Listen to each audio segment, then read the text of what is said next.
Dikisahkan ada seorang dokter gigi Suriah bernama Majid Naji. Setelah lulus kuliah, dia pergi ke Uni Emirat Arab untuk bekerja dan mendirikan klinik swasta. Dia menyewa sebuah klinik dan mulai membayar sewa bulanan, tetapi tak ada satupun yang datang ke kliniknya sampai uangnya pun habis. Ternyata benar, dalam waktu singkat semua uangnya pun habis. Pada saat itu, ia memikirkan untuk meminjam dari teman-temannya. Akan tetapi, tidak ada satupun yang mau meminjamkannya. Dia mulai memohon kepada pemilik kliniknya agar menunda pembayaran sewa untuk beberapa waktu. Lalu, si pemilik memberinya batas waktu. Setelah tenggat waktu yang telah disepakati berakhir, si pemilik memberitahunya bahwa mungkin dia akan membawa kasusnya ke pengadilan dan mengusirnya ke luar negeri setelah kliniknya tutup.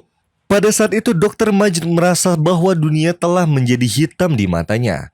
Di tengah keadaan itu, ayahnya dari Syria menghubunginya untuk menenangkannya dan mengatakan kepadanya bahwa dia membutuhkan sejumlah uang karena situasinya yang kurang stabil.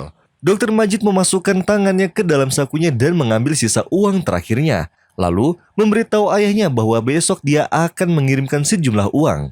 Lalu sang ayah berkata pada dirinya, "Setiap keadaan pasti ada masa sulitnya." Setelah Dr. Majid mengirim sejumlah uang ke ayahnya di Suriah, ia pergi ke pemilik rumah dan merayunya agar dapat menunda kasusnya. Akan tetapi, pemilik rumah menolak permintaannya. Maka ia menyadari sepenuhnya bahwa ia mengakhiri karirnya sebagai dokter gigi di negara itu sebelum dapat memulainya.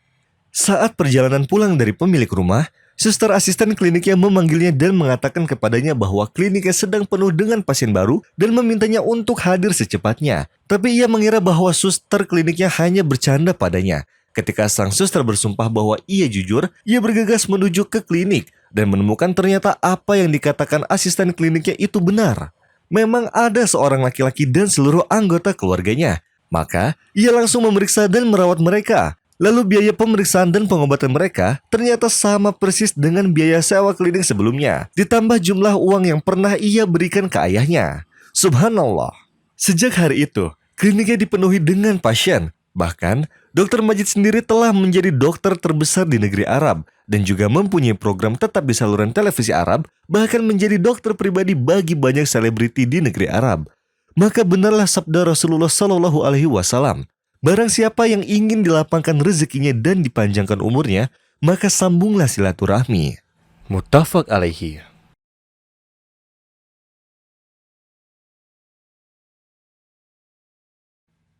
Seorang dokter menganalisa seorang wanita muda yang berada di laboratorium rumah sakit pemerintah.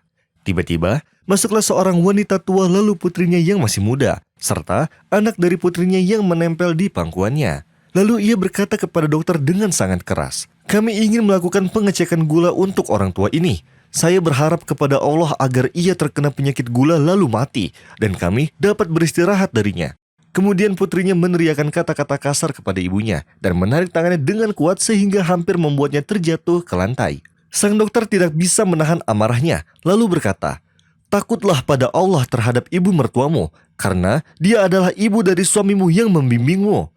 Putrinya berkata dengan marah, "Pertama, ini ibuku, bukan ibu mertuaku. Dan kamu tidak mengetahui apa yang telah ia lakukan pada kami. Dia telah kehilangan akal sehatnya hingga ayah dan saudaraku memberikannya kepadaku agar aku menderita karenanya. Aku telah membawanya untuk tinggal bersamaku dan suamiku dari 5 tahun yang lalu. Yang saat itu suamiku bekerja sebagai buruh harian. Lalu sekarang dia menjadi seorang pengusaha. Dan kehidupan kami bangkit setelah kemiskinan. Maka dengan perlakuannya ini, aku takut suamiku akan menceraikanku lalu mengusirku dari rumahnya. Apakah kamu tahu? Dia pernah menyiram orang-orang dari teras rumah." Sang dokter terkejut dengan kata-kata provokatif putrinya. Meskipun demikian, dia tetap berbicara kepada ibunya dengan lembut dan sopan. Lalu, dia menasihati agar ibunya berbuat baik. Maka sang putri berkata kepadanya, "Jika tidak bisa membantuku atau membantunya, maka bawalah ia ke panti jompo." Kemudian sang dokter berpikir beberapa saat, lalu berkata kepada sang putri, "Saya akan memberimu istirahat sepenuhnya. Saya akan membawanya untuk tinggal bersama saya. Sekarang saya tinggal hanya dengan ibu dan adik laki-laki saya. Jika kamu merindukannya, hubungi saya di nomor telepon ini." Maka sang putri senang. Lalu ia meninggalkan rumah sakit seolah-olah muncul sebagai pemenang dari sebuah peperangan. Kemudian, dokter tersenyum kepada ibunya. Lalu ibunya berbicara kepadanya seperti gadis kecil. "Kebahagiaan atasmu. Putriku memukulku dengan sangat puas di wajahku. Padahal aku menyiram air pada orang yang lewat dari teras karena memang cuaca sedang panas.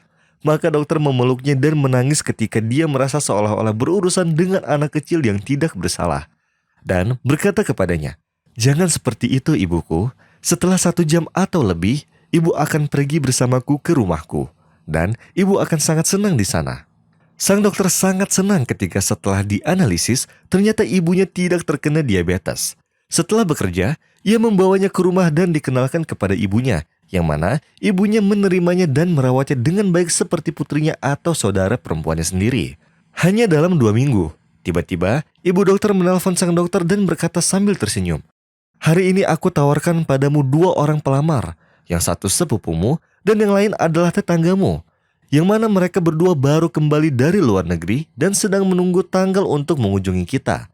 Sang dokter tersenyum lalu berkata, "Subhanallah ibuku, sejak wanita ini datang ke rumah kita mendapat keputusan pengadilan hak asuh di negeri ini. Lalu aku dipromosikan dan sekarang ada 2 orang pelamar datang. Padahal aku berusia 30 tahun. Sungguh mulia wanita ini sehingga Allah menjadikannya sebagai sebab kegembiraan kita."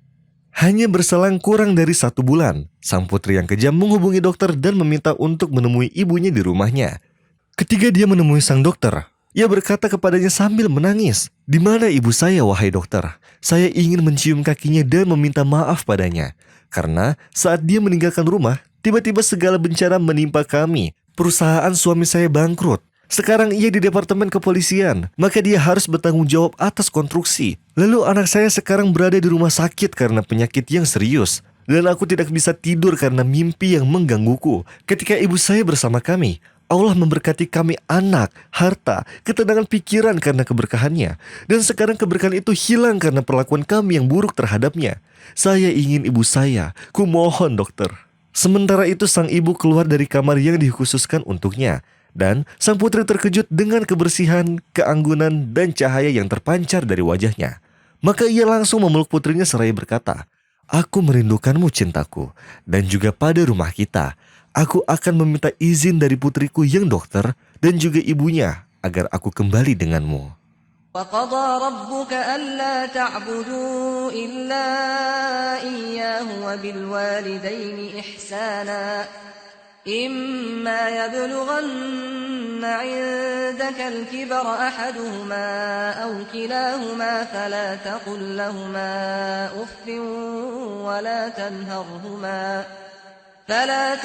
لهما أف ولا تنهرهما وقل لهما قولا كريما واخفض لهما جناح الذل من الرحمة وقل رب ارحمهما كما ربياني صغيرا.